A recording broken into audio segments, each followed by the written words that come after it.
Good evening, everybody. Today's date is February 12th of 2018, and the time is 11:49 p.m. So I wanted to go over, basically do a follow-up of the laptop rebuild video that I live streamed and uploaded to, of course, this channel.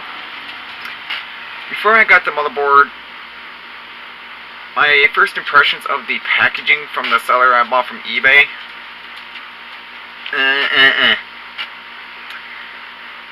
Needless to say, I think that's what probably caused the issue I had encountered with the motherboard.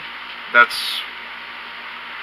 why I'm doing a follow-up video on how everything is going. And the board itself works fine, except for the docking port.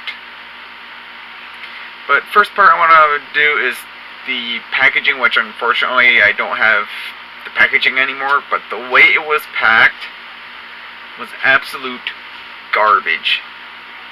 And that's just an understatement from what I feel is lacking. When I got the motherboard, it came in a bubble mailer, just a single thin one like you would get from the post office or something like that. And the motherboard was wrapped in just cardboard. It was in a cardboard sleeve and a bubble mailer, about no thicker than this. Hey, it's basically shipped in something like this. That's how it was shipped. And it was wrapped in a small sleeve of cardboard, which I know I don't have anymore. But it was just encased in cardboard in that kind of style bubble mailer. That right there, to me, is a red flag. If you're going to ship a motherboard, ship it in a box with bubble wrap, and it wasn't even in an anti-static bag. I mean, yes, for 19 bucks for what I paid for it, I expected better in terms of the packaging and the way it was shipped. Which might have been one of the causes to why the docking port didn't work. But, you know, it is what it is. You get a lemon on eBay every now and then. Unfortunately, I got hit with that lemon for a change.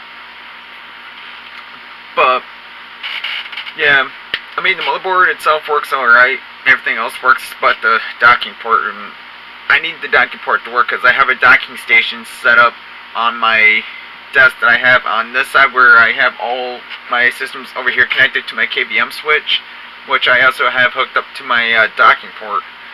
The issue that I am having with it is it's not communicating properly with the docking station.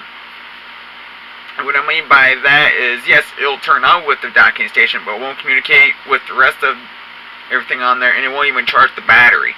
That right there is something that really bummed me out. That's why I had tried contacting the seller a couple different times, but hasn't even responded. So I had to step it up a little bit and get eBay involved, in which, when I started the return process of the motherboard, I was immediately refunded the $19 I had paid, plus I got to keep the motherboard. So apparently the seller didn't want it back. That's what I got from the email from eBay. But the seller was sliding scale computers too. And he had some decent prices, but needless to say, the lack of communication just lost him a customer.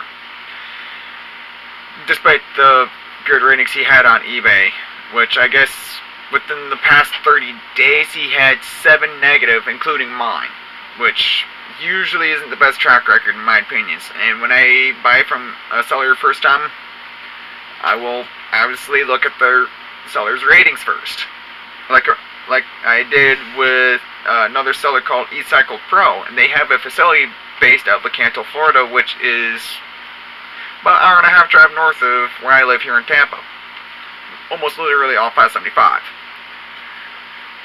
But yeah, I would not recommend buying from sliding scale computers too, just because if you have an issue with that product and you try to contact them, you're not going to get anything. I gave them about a couple days to respond, and 2 messages later, nothing. So that's what prompted me to do the returned, got my money back, and bought from another seller on eBay which had much more favorable ratings. So once I get that product and some time, I'll go ahead and do the motherboard swap for the second time. I still have the old board from my old, well, I still have the old motherboard right here, which would be this one right here, which is the Intel chipset for the graphics.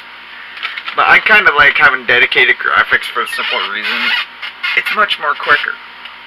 So yeah, I also wanted something with some CUDA cores so I can edit my video a little easier when I'm on the go with my laptop, because I take my laptop almost everywhere I go, especially if I take the bus. Thus I carry my slice battery and my extended 9-cell battery I got from Amazon seller, and the brand name is Pure Dick. Get it? But anyway, just want to give you guys a follow-up video on everything going on with my laptop. We all get lemons. When life throws you lemons, make lemonade. But other than that, I will see you guys later, and have a good night, and stay geeky.